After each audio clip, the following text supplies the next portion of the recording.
Hello, everyone. Hey, everyone. Sorry we're a couple minutes late. Happy Friday. Happy Veterans Day weekend. Thank you to those who served. And hopefully y'all are enjoying similar weather to us here. It's a perfect fall day, mid-50s and sunny.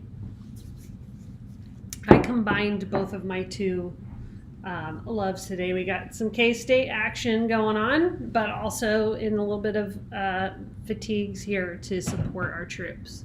Yes. Hey, Christy. And yeah, it's crazy to believe that Thanksgiving is now less than 2 weeks away. That's nutty. Yeah. But on the other hand, that also means that some Black Friday deals will be out there, and some have started to trickle out, and we will be we'll mention this at the end, but we're going to start we're going to cover those next Friday in our live stream. Some cool ones have started to come out, and we're sure probably some more are going to be on their way, being announced this upcoming week. So Black Friday streaming deals. Yeah. Yes. Yep, for sure. Yeah, and we are also going to be running a video before Black Friday, so y'all can keep a lookout on the new Fire TV Stick 4K Max, because we anticipate that Amazon will discount those for Black Friday. It's not a given, but they have in the past, so we wanted to make sure we reviewed that for y'all, so you can get our take on it in case you want to buy one this Black Friday. Yeah. So that'll be coming too. Yes. You're welcome. Yeah, well, why don't we get started? Yeah. We do. So the first story is really like 5 stories in one, but it's about consolidation is coming to the streaming space. So there's a few interesting stories to share on that, and I'm going to bring up the first one here for you. So this is a really good video. It's only 4 minutes long, and had a lot of great high-level points in that I'm going to try and tie together for y'all. So the first comment is that Jeff Zucker, who is the head at CNN, Max? I can't remember. Anyway, CEO in the streaming space, said that 40 to 50 million subscribers is still a sizable audience for cable. And that profits are still there on linear TV. Cable kind of goes together there. He opened with talking about that linear is still where the cash cow, literal cash cow, is for media companies. And I thought this was really interesting. Warner Brothers Discovery, who owns Max, said that 85% of their profits still come from linear TV. There used to be 100 million pay TV households, and that's now down to 70 million. And analysts think the floor that it's going to bottom out at 50 million. So that's where Jeff Zucker is saying, hey, 50 million is still a pretty profitable audience for us. But marquee content is going to move from cable or linear TV to streaming. So it's interesting. It's a trend we're going to keep following. There's some other things with the age of the audience, and I read an article just this morning. I don't have it in our notes, but it's more on Warner Brothers Discovery and their advertising. They had taken on quite a bit of debt to finance their purchase of HBO and everything from AT&T. And then some things in the market worked against them to make that debt really, really expensive. So they had to restructure, pay some things off. But the bottom line of it is that even though they are one of the few that made their streaming service profitable, and if you recall through a lot of content cuts and stuff, they're still making more advertising money on their what remains of their linear TV business. And this was kind of the real interesting point to me, the big advertising behemoth in the room that scares the media companies is Google, YouTube. YouTube had like $800 million in advertising revenue or something to some of the media companies had like a quarter of that. It was really a stark difference, and I think that's something we're going to want to keep watching going forward. And Raymond brings up a great point. We knew this was going to happen. It's coming, and just like where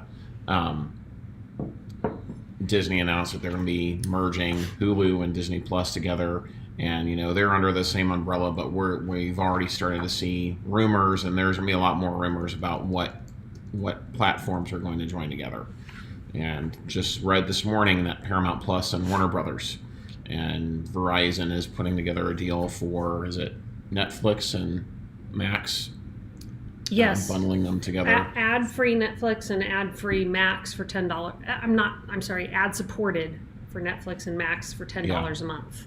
So it's going to be interesting over this next year or so. And I agree with you, Ginger. I don't know how linear is still sustainable, but it is. Yeah. Anyway, go ahead. And I think the point in bringing up Google is that they are so large. If they're taking that much of the ad market, it's going to be hard for these media companies, Peacock, Paramount Plus, to get ad revenue in the streaming space. So it's one of those market dynamics that's going to be really interesting to watch, and probably influencing behind the scenes what affects us as consumers in what we have to pay for streaming services, where we, what we have to subscribe to get what we want.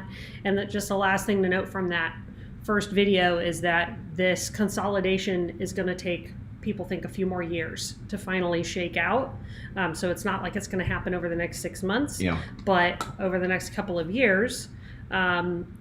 What's the space going to look like? Who is going to remain? Is there going to be a cable streaming bundle like what we see Disney trying to work out with Charter? And they project who's going to be left. Right now, people think Netflix for sure, because they have more subscribers than anyone else. They have 300 million subscribers. And then Disney Plus is their next, who they think is going to remain. And so that's who I wanted to talk about next here a little bit. Disney has been in the news. So let's talk about them a little bit. The first thing is that they projected their earnings for the fourth quarter, and they beat expectations. So that has investors happy. Their streaming figures came in stronger than expected, and they announced that, I think we mentioned this, they're going to purchase Comcast or Hulu from Comcast, so they're going to own that outright. Yeah. And then, and then on Wednesday, they noted that they're going to launch a beta test next month, and they're going to call it Hulu on Disney Plus. Ahead of a full launch in March of 2024. The comment from Disney was, "We expect Hulu on Disney Plus will result in increased engagement, greater advertising opportunities, lower churn, and reduced customer acquisition costs." That was from Bob Iger. So that is coming. Be interesting to test that and see what that experience is like. And then after Disney, who else is going to be left here? And that would be Max is the one that we're all questioning who's going to be the number 3. And we talked about them already somewhat, but this is what I wanted to bring up, is that if Max is going to survive, people are questioning, do they need to buy out someone like Paramount Plus or Peacock? Or like Raymond said, the AMC Plus. Or AMC Plus, something smaller. So a little bit about Max. Their subscriber count was at 95 million for the third quarter. As you know, we talked about this. They launched a sports tier, and they have CNN Max on there. David Zaslav, who is their CEO, said that both of those moves are showing signs of increased engagement and lower churn. Although I did find it interesting, they said the audience for CNN on Max is 20 years younger than the audience for linear CNN. That was kind of, I saw that this morning in an article. And then one other thing to talk about, and then John's going to come in with something else here, so you guys can listen to him a little bit, is just Paramount Plus. If we're talking about could Max buy Paramount Plus, that got us looking at Paramount Plus in the news a little bit, and a price increase could be coming there. Executives confirmed on Thursday that they saw room to raise Paramount Plus prices further. The last price increase led to fewer cancellations than was forecast. And the other bit of news is that password sharing rules are not expected to come, but they are for Disney Hulu, though. They are for Disney Hulu, but right now, at least Paramount Plus doesn't see sharing users as a drain on their profits. So I guess at least that is good. Yeah, they still view themselves as one of the cheapest platforms out there, and unfortunately for us, that means room for them to raise their rates. Yeah, and so a lot going on there. It's going to continue to be that way. I think a lot of rumors, but I don't know what concrete is going to come out, at least in the very near term. But it is, I would agree with what the analysts are saying. It's going to be a couple of years for us to really see this seismic shifts happening. And speaking of, more news was trickled out. And Space Ghost, we've actually got a video coming out on that that we did this week on Too Much Content. So, yeah. Watch it to find out how many Tens streaming channels there are that Tens are of unique. thousands. It's crazy. We had to double check the report. Yeah. So Disney and their earnings spoke a little bit more this past week, a little bit more about the ESPN standalone option, and analysts have come out and have said that they're thinking it would be a minimum of $30 a month in order to break even, much less turn a profit. They are, of course, arguing ESPN or Disney is saying that it would be a reasonable price because would be getting the full suite of what ESPN has to offer, and would begs the question of would they just roll it? What would they do with ESPN Plus, since that's such niche content in smaller schools? And Bob Iger said, told CNBC this week that it's going to launch the ESPN standalone service in 2025, a year earlier than they had expected, as was reported would not launch until 2026. And with the increased rates of people leaving cable, it may even move up the launch date even more. And interestingly enough, it came out this week that ESPN's Disney said that they could potentially replace the RSN framework, the Regional Sports Network framework, to allow people to get their local games. And that's interesting given what has been going on with Diamond and Sinclair. And Iger said that they have the tech to do this, but he expressed some cautiousness to this, saying that they would like to do it, and it's possible that they could do it, but they're not going to jump in head first with this, that they're going to test it out and see if it's possible, which would be interesting given everything that's going on with RSNs currently. So that's definitely something to be on the lookout for as it gets closer. Yep. Okay, moving on. Next thing we want to talk about is DIRECTV Stream being DIRECTV Stream. Actually, what brings up a great point. That came out this week, I think, that Tubi has a new free G League channel. And I think, sort of dovetailing with what Space Ghost has said before, just how splintered sports is becoming.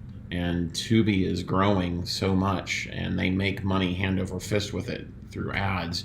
It makes sense for them, for Fox, to do stuff like this with the NBA, because it only draws more eyeballs, and we'll get, I know our son, who loves basketball, he doesn't know, and on purpose, because he already spends too much time on YouTube, that people like him would love it. So plus, I think, isn't that the G League, wouldn't that allow us to watch like Marquise?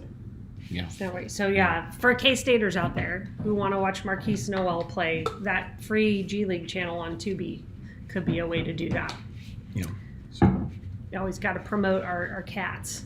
Yeah, you're exactly right, Space Ghost. They really don't care about us as viewers. So yeah, and going into that, yes, it's a perfect sign that they don't care about us. Let's talk about DirecTV Stream here. So there's a change in the air for DirecTV Stream. Well, they tried to, and it's not good. It's messy, and it's.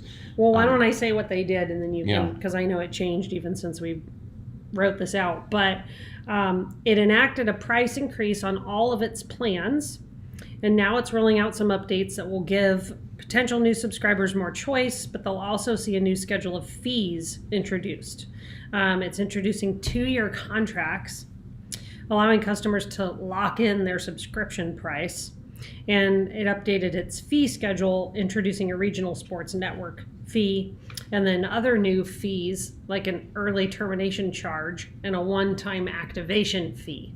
So trying to get rid of the binge, sign up for free and cancel. It just, why even have a non-cable service, DirecTV? I don't understand you. And it was interesting because I think it was Streamable was the first that reported on it and went and looked at DirecTV Stream's updated terms and conditions. And first it was, the sky is falling. They're doing all of this stuff, and then they rolled some of it back and then tried to spin some of it. And so it's you don't, from what I have read and what I understand, the 2-year contract is relative to if you want their streaming device. And they tried to spin the RSN fee saying that they weren't adding it, but it's not a good sign, and it's not shocking at all whatsoever that it's coming from DirecTV Stream at all. Yeah. And no, it's not.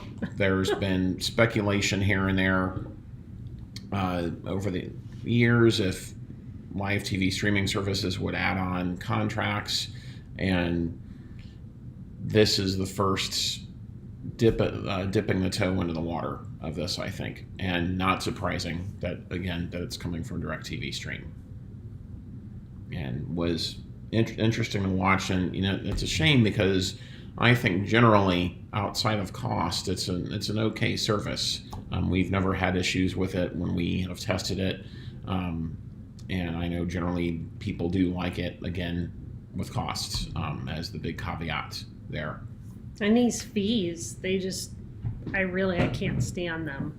And if they're not going to charge it, fine. But the report was that it was going to be an early termination fee of $480 if you canceled your 2-year contract before they're calling it an agreement, before it ran out, and a $120 non-return fee if they didn't return, to your point, that device. I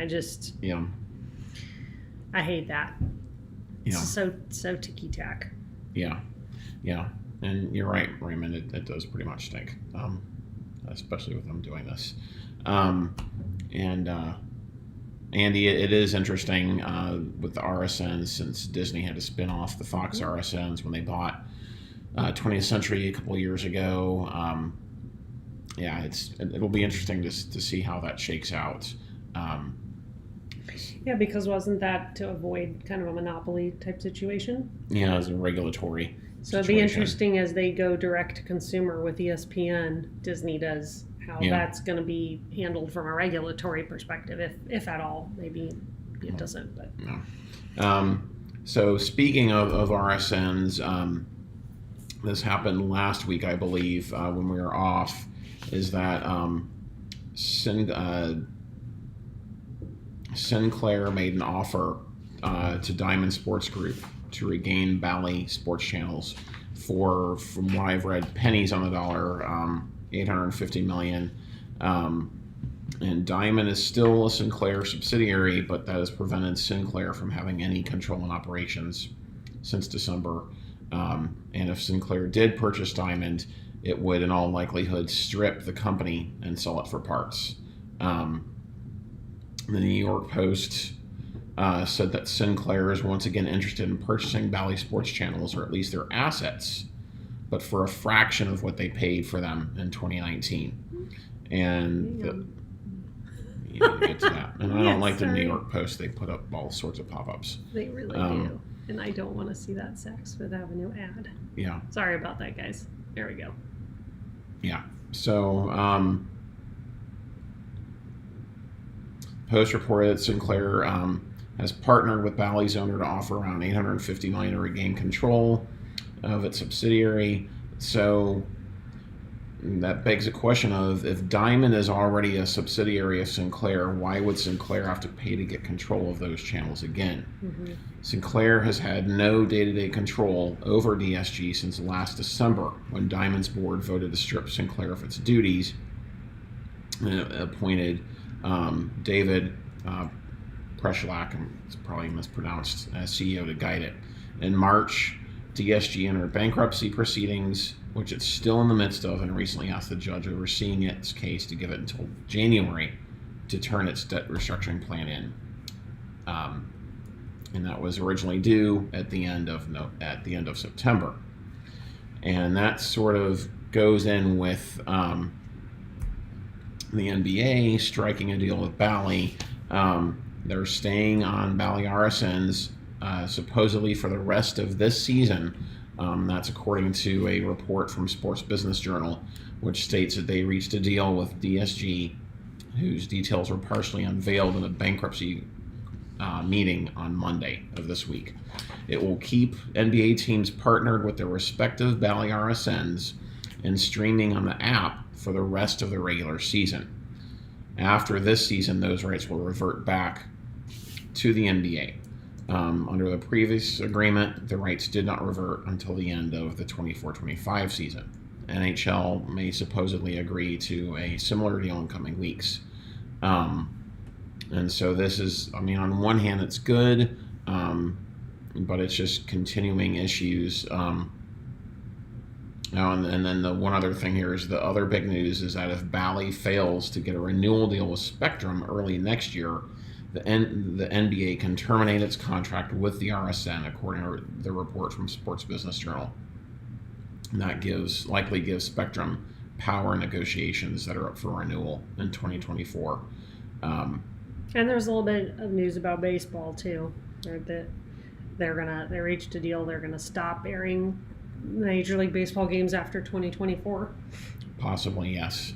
And it's just, again, something further to watch with what's going on here with sports. And again, it's good, but I can't remember what team. Is it Phoenix that's going to be airing over the air? Yeah, I think so. Yeah.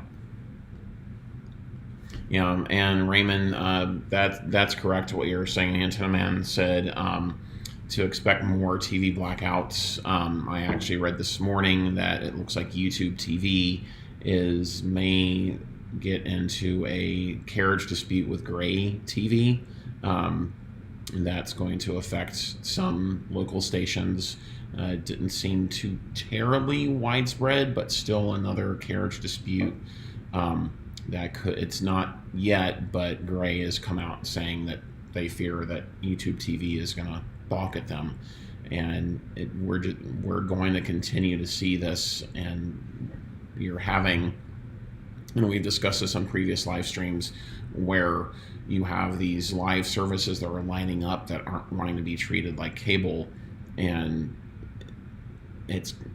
their argument is that the local stations are charging too much money or asking for too much of a cost. And it's, unfortunately, again, we as the consumer are going to be left in the middle, holding the bag. And not everyone can use an antenna.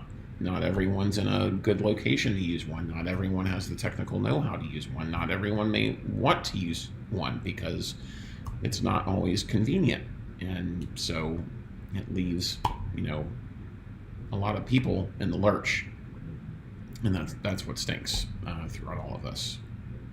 But I also think, and I'm not trying to stand up for media companies here or anything, but I think it is helpful to remember that we have enjoyed this last decade of the rise of streaming services as a new business model they have intentionally been operating at losses with the expectation that eventually those would turn to profits. And so, when they're trying to acquire subscribers, they're going to keep their prices low to attract people.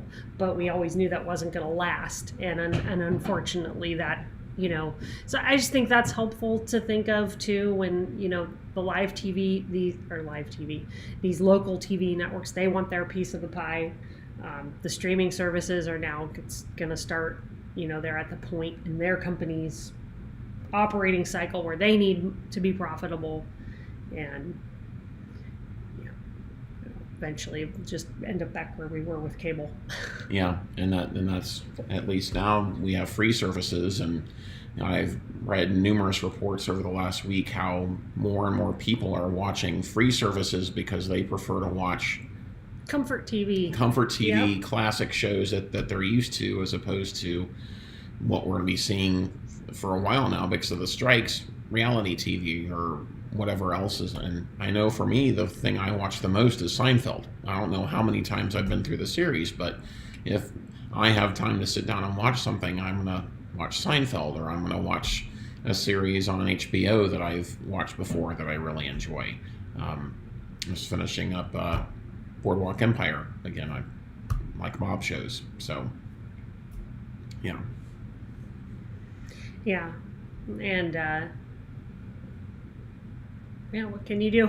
I don't know. I was just thinking that maybe back in the heyday of all that Comfort TV, when it was being created by the major networks, they knew what they were doing, yeah, but that they were also creating content to appeal to like everybody. You had to kind of find the lowest common denominator of content.